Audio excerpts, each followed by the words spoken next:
Well, it is Monday night. It is 9:11 p.m. and it is 911 time in Motown. I got to tell you, it's perfect time to start this little stream because someone needs to dial 911 and save these Detroit Lions, man. We are feeling it right now. Injury bug is in full effect.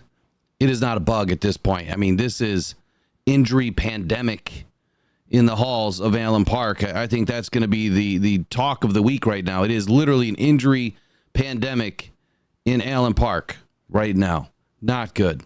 Let me give you guys a quick recap before we dive into the latest news with Frank Ragnow about, 30 minutes ago. I've been farting around, so I couldn't get my stuff together. I was installing security cameras and stuff like that at one of the properties. So here we go. The Lions lost Marcus Davenport for the season. We already know that. Derek Barnes, right knee, he's going to be out several weeks. Ali McNeil, shoulder. Look, they're saying day to day, we will not see him back until at least week 6. At least week 6. He will not play this weekend. I guarantee it. Clearly not going to play in the bye week. I would say week 6 is the earliest we're going to see him back, and I'm even doubtful with that. But we still have a lot more information to unpack. There's going to be more information. It's just Monday, so we'll see how quickly he can get back. Sam Laporta been dealing with a hamstring injury all summer long in training camp. It appeared that it's been hampering him throughout the first couple of games. It appeared that it was hampering him in the week 3 game, and then he has a low ankle sprain. Tests confirmed, according to Jeremy Fowler, that it was a low ankle sprain for Laporta, which is good news, right? We just got to get Sammy the Bull back and inserted into this offense. Brian Branch concussion, wicked hit. Trey McBride lowered his head. Obviously, Branch and McBride collided. Now, I am going to be reviewing. I didn't get a chance to really review tape today, so I'll review it all tomorrow before we do our live review tomorrow night with all the members. And I am going to open it up to all the members. So if you are not a member yet, join the lowest tiered membership, and you can be in the all 22 review tomorrow night. I'm only going to do it one more time for everybody, and then it's strictly for the second tier members. Here's where I'm at. We're going to be fine. Right? We've got some guys waiting, right? Ready to get their chance. Mitchell Agudi, he's going to step up. Isaac Ukwu, he's probably going to have to step up. James Houston, he's going to have to step up. Now, I've got a video dropping tomorrow. Little Birdie told me some information. I'm going to share it tomorrow, so watch for that one to drop. It's about the defensive line, and it's about transactional things with the defensive line. So that's going to drop tomorrow. Frank, man. Dude, this one hurts. I just said, dude, like I'm talking to one person. This one hurts. They all suck. But I think you guys would agree that Frank is he's it. He is the glue for this team. He's all of it. He's the E6000. He's the Gorilla Glue. He's the Super Glue. He's the Elmer's Glue. He's all the glue. All wrapped up in duct tape. That is Frank Ragnow. He is the most important figure, in my opinion, on this team, leading this offense, teaching Penei Sewell everything that he needed as a young rookie, helping Jared Goff get through all the crap that he's had to go through. Between him and Jared Goff, those are the most important figures on this offense. Penei Sewell obviously is right there with them. If we lost Penei Sewell, I'd be feeling the same way. But Frank is the glue. There is no harder position than center. Graham Glasgow is going to end up sliding into center, and he's going to do a damn good job. He did last year, and he's going to do it again this year if he has to. Right? The plan is clear as mud right now. We don't know anything. We know a little bit. We don't know enough. But this is bad, man. This is bad for the Detroit Lions. So let's get into it. Let's get into it. Here we go. Ian Rappaport. Sources at the Lions Pro Bowl and All-Pro center Frank Ragnow suffered a partially torn pec, making him week to week. A brutal reality for one of the NFL's toughest players who injured it very early in the game. Early in the game and had his best performance of his life. That is why. Why does it say chat disconnected? What is going on with that? Are you guys not able to chat? That's interesting. I've never seen that before.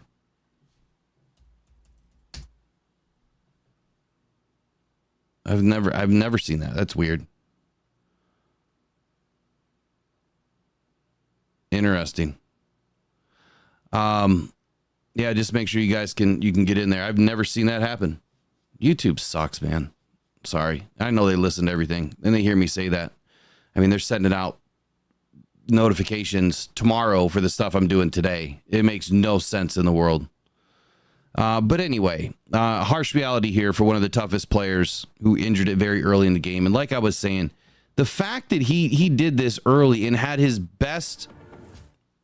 Oh, and there I go. I'm on one again. And had his best performance of his career, probably, at least score-wise, in PFF, 99.9. If it's still accurate, I have not gone back into PFF to double-check that it's remained at 99.9 because for a minute there, all the scores disappeared. But that's how tough this dude is. But when you're on adrenaline, you know, and you've got a game to win and you're not coming out of that game, he wasn't coming out. He knew it was already injured. The question was, could he injure it anymore? I guarantee you that is the question that they were trying to answer probably at halftime. You know, how bad is it? Can I injure it more if I continue to play? Or if I come out right now, do I have a chance to save my season? Now, C.J. Gardner-Johnson had a full tear, right? So there's a big difference. T.J. Watt, full tear. So there's a big difference between, you know, some of these pectoral injuries that'll keep guys out for an entire season or at least 12 weeks. This is a very difficult surgery and recovery. I don't care what anybody says. Between the pec and in the shoulder, I mean, those are two extremely difficult surgeries to come back from. You know, not only is it everything, and I'm going to bring in someone that's going to talk about it, but, you know, not only is it, you know, attached here, but it's attached on the front side of the shoulder. So it's all of your pushing, your pulling. I mean, it's everything. It usually happens during bench press. You know, a lot of guys will pop their pec during bench press. Good news is it's partial, right? So partial doesn't mean that it's not going to have a full tear at some point throughout the season. That's what it doesn't mean. There's still that possibility, and I hope it doesn't happen for him.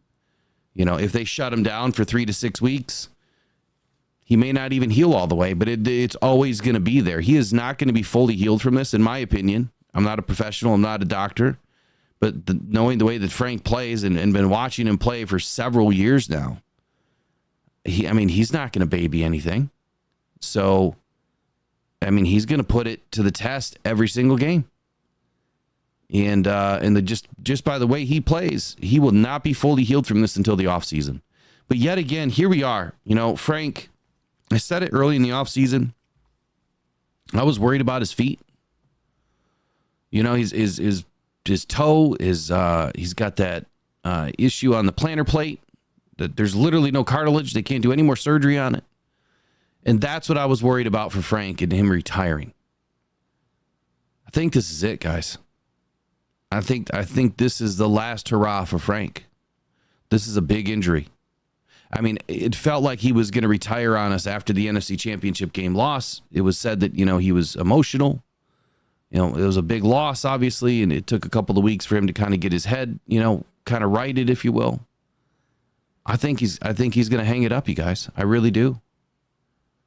I really do.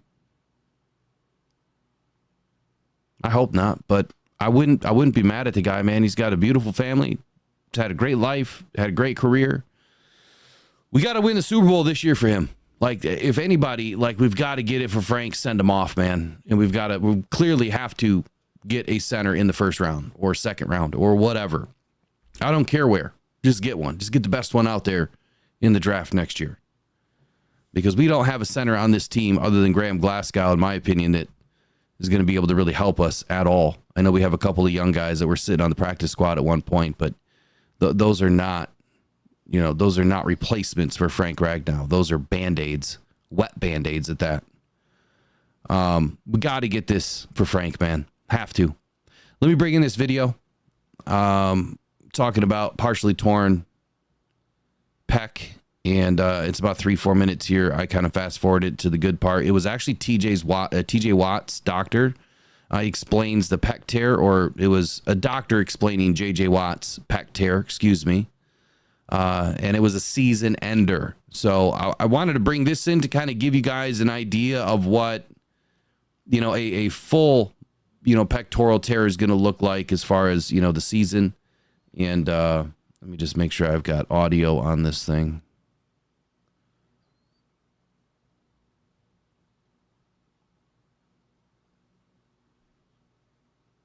One sec. Just got to make sure I got audio turned on. Should be. You guys let me know if you don't hear anything, but it should be on there. So here we go.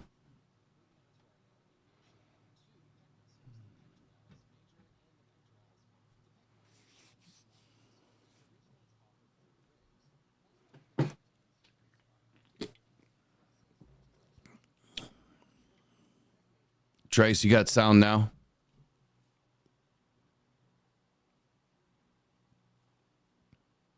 No sound still? Hold on. Hold on here. Let me fix it. Try to fix it.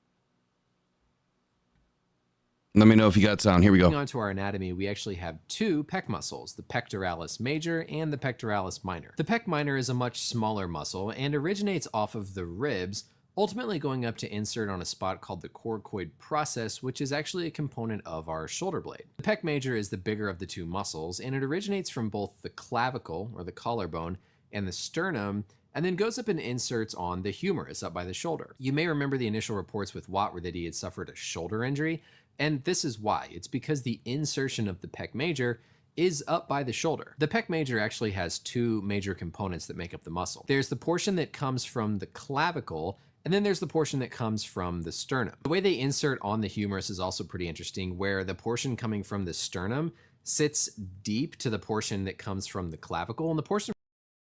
So real quick, I just wanted to mention that this is why we need more information. Like, we need to know what part of his pec is torn to even have somewhat of an idea, of what he's looking at. And this information is going to come out, over the next week, I'm sure, with Dan Campbell and his press conferences and updates with the injury report. So there's a lot left, a lot of meat on the bone, no pun intended, that we need to learn before we understand just how bad this is. I'm going to keep rolling here. You got about 2 minutes to go. From the clavicle, as you can see here, kind of comes down and then turns a little bit to ultimately insert more on top of the sternal portion of the muscle. If we look even more detailed at the actual insertion here, it's kind of like a U-shaped configuration. The part on the back that's closest to the bone is the fibers coming from this sternal component, and the part on the top or in the front are the fibers coming from the clavicular component. The pec muscle has multiple actions, and you can think of a bench press as sort of what brings about those specific movements. The pec is responsible for flexion of the humerus, meaning lifting the arm forward, bringing the arm from the outside in, we call that adduction, and then also a little bit of internal rotation. So altogether, our pec is gonna bring our arms out, forward, in, and up. The most common population of people we see have pec tears are actually bodybuilders and weightlifters, particularly when they're doing a bench press, because that position kind of at the bottom of your bench press where you then push up really puts an extreme amount of strain on that tendon. Pec tears typically occur whenever a contraction is applied to a muscle that's been eccentrically loaded, meaning whenever you... No, Jason, our season is not over, buddy. It is just beginning. We're going to be fine. You know what? Here's my prediction. Without Frank, we may drop a game. We might drop a game, but you know what? I think we'll be fine. Losing his pass blocking and his run blocking that's what I worry about. A little bit less than his brain. His brain is the most important thing.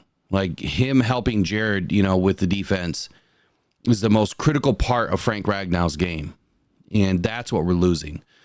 A body you can replace, the skill level, you can kind of replace, but you'll never come close to Frank Ragnow. But the brain, that you can't replace. You try to forcibly contract your muscle when it's already being stretched and lengthened. Going back to the play here with Watt, we can see this happen. He's getting his arm pulled back behind him, stretching the pec muscle while he's trying to also contract the muscle and pull his arm forward. So he's at this point of maximum eccentric load on the pec tendon, and then he's trying to bring his arm forward, concentrically contracting it even more, which overwhelms the tendon and causes the tear. Usually if the tear occurs up near the origin by the sternum or the clavicle, or within the substance of the muscle, we try to manage them without surgery. But if the tear occurs down by the insertion in the arm, pulls a piece. All right, so there's the key point right there. If it is inside, I think he was pointing towards like the breastplate in the center, and not the arm. Here, let me rewind it. He was saying that they try to manage it without surgery. So that's key. Well, we try to manage them without surgery. But if the tear occurs, usually if the tear occurs up near the origin by the sternum or the clavicle, or within the substance of the muscle, we try to manage them without surgery. But if the tear occurs down by the insertion in the arm, pulls a piece of the bone off, or is completely torn, then for an athlete like Watt to get back to their previous level of function, we're going to have to do surgery. Going back to our anatomy picture here, the fibers and portion of the tendon that's most susceptible to injury is this most inferior portion, the part that's lowest down on the arm. That's the portion of the tendon that's under the most extreme amount of load whenever we're in these positions that cause them to rupture. For all the anatomy nerds watching this, I want to touch on one more thing related to the interesting anatomy of this tendon. You'll remember my picture from earlier where the tendon kind of overlaps and folds up on itself, where this deepest portion of the insertion are the fibers from the sternal component, and this portion on top is coming from the clavicular component. One way to classify these tears is based on the degree of width and thickness that's involved. So an injury in this particular spot would be an example of a partial width, partial thickness tear, whereas now this type of injury would be a full width, partial thickness tear. Ultimately, this tear can kind of continue to wrap around all the way up until you get to the stronger fibers from the clavicular portion before it can just completely avulse and tear away. Hopefully this is the last major injury of Watt's career, and the crazy thing is a lot of these don't really seem to be connected. Sometimes when we see multiple repetitive injuries, it's usually like all the lower leg or all related to the arm, and these kind of seem to be in different parts of his body, so it's hard to say really what this possible. All right, don't really care about Watt's career. Sorry. He had a great career. Man, great information there.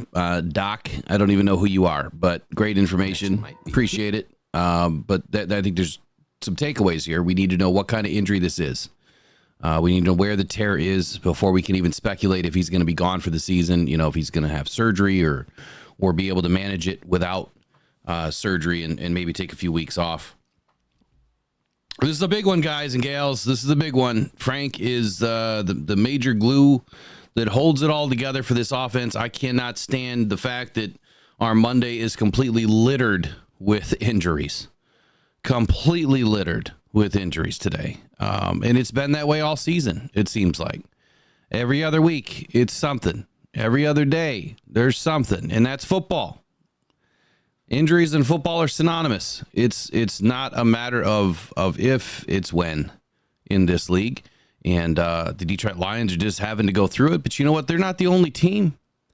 I mean, you look around the league, I don't know that I've ever seen this many injuries to start the season.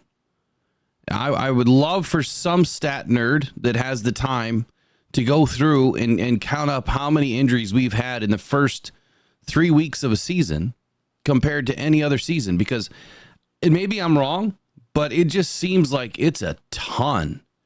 And so you can't blame, the training staff. You can't blame the field, or the fields, if you will. I don't know who's to blame. I guess here's what I would blame.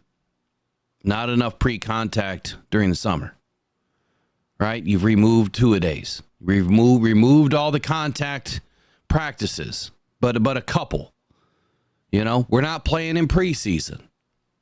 These guys' bodies are soft, and I don't mean that in a negative light. I'm just saying they're kind of soft to enter the season. We're making these guys softer and softer and softer because they're so worried about injuries. Well, the softer you make a human body, the easier it is to get injured. Am I wrong on that assessment? I mean, it's just my opinion. You guys tell me in the chat. Do you think there's any validity to that point that I just made?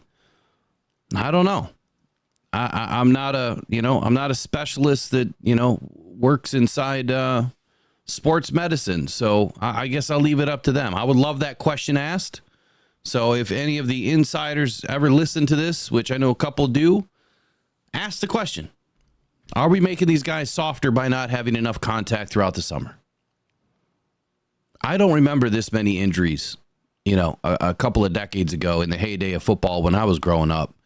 When I was just a wee lad in my, teens and early 20s, man, football was great in the late 90s and the early 2000s. It was it's so fun to watch, but I mean, football was football back then. We hit the crap out of each other every chance we got. Now, some of us are paying for it now, like me, that needs hip replacements and back surgeries and everything else. But, I guess all things change over time. Things have to evolve, and football's evolving. It's just part of life, I guess. So, hey, welcome into the chat. You guys are awesome as always. I see you guys having some good conversations in here. Travis Scott, all the top teams right now are littered with injuries. Unfortunately, they are. And that's gonna be the only thing that keeps us close with everybody. Buffalo looks damn good. They certainly do. David Napier, I think Glasnow will be better at center than he has been at left guard. I've heard that statement now a few times today. There's a few people that are in this faction that they don't believe that Graham is having as great of a season at left guard than he was at right guard. Last season he played right guard, center, and left guard. And didn't he get in at left tackle for a brief second for Taylor Decker too? I think he did. May not have. Either way, I know he played at least 3 positions last year, and he played great at all 3 of them. I mean, he's had pretty good grades so far. I mean, it's just the beginning of the season, and what you've seen is him kind of get better and better and better each week. I think Graham is, I think he'll be fine at left guard. I did like his work at center. He's going to be highly needed right now. Big time. He's going to have to be the savior of this team. And it's exactly why I wanted this guy back. For what we are facing right now today was the exact reason why I stood up in March and I said, Graham cannot get away from us. Brad, you've got to do anything in your power to keep this guy here. I knew he, from what Graham was saying throughout the offseason, even before that, he wanted to stay in Detroit. He wanted to play with his original brothers, the guys that he started out with. And it's been great to have him back. I mean, you can see that this brotherhood is real, man. I mean, these guys are like just one big offensive lineman family. It's incredible. I'm glad to see that we have somebody that can slide over. Yes, we'll have a little bit of a drop off. I don't think it's going to be much. Outside of the brain, like I said. I mean, Ragnow is one of the smartest centers in the league. It's something that's not talked about enough, but I'll talk about it. Frank is extremely intelligent. I would love to see more of Hank Fraley, too. We don't see enough of him. Media sessions, nothing. I want to see more of Hank Fraley and hear what he has to say about this situation, because he's going to be the one that's going to have to deal with it. And damn, is he good. Like, Sheila, you got to bump his pay or do something. You can't lose him either, because he's going to figure it out. Motown Mitch, what do we need predictions on, buddy?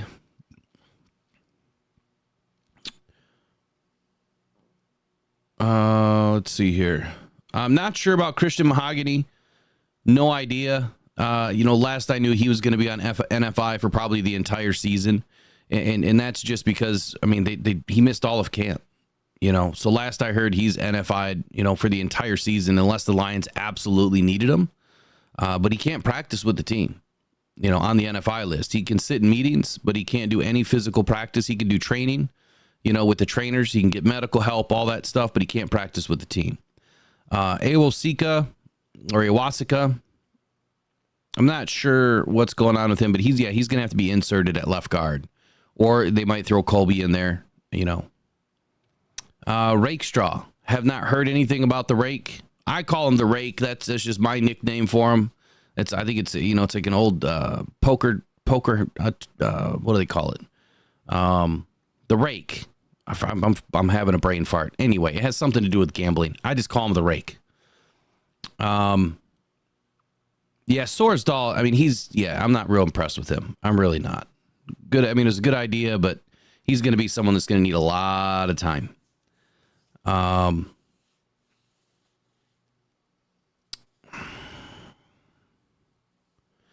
Yeah, Rakestraw could give TA a breather, Salty. I feel you there. Is Nice ready to go? I'm not sure, man. I'm not sure. Like, I haven't looked at anything. I'll be diving into it tomorrow. Matter of fact, I'm going to have to go do some studying up for tomorrow's show in the morning. Thankfully, I got some things figured out. We won't have to end the shows early except on Mondays. Mondays, I'm going to have to skate out of here a little early to get to the lab. Hassan Reddick trade, negative on that. That pattern is full there, Ghost Rider. No Hassan Reddick. But we'll be talking about some things tomorrow morning, but there's going to be a video dropping about this defensive line from a little birdie telling me some information. I don't know if it's legit or not yet. I got to vet it out, but we'll see. So that's it. That's your news for tonight, guys. I apologize, that we're having all bad news today. And it's a bad news kind of Monday, but you know what? Who's got it better than the Bears? Everybody. And I'm going to end it with that. Y'all have a great night. Take care. Go One Pride. Go Detroit Lions. We'll see you in the morning.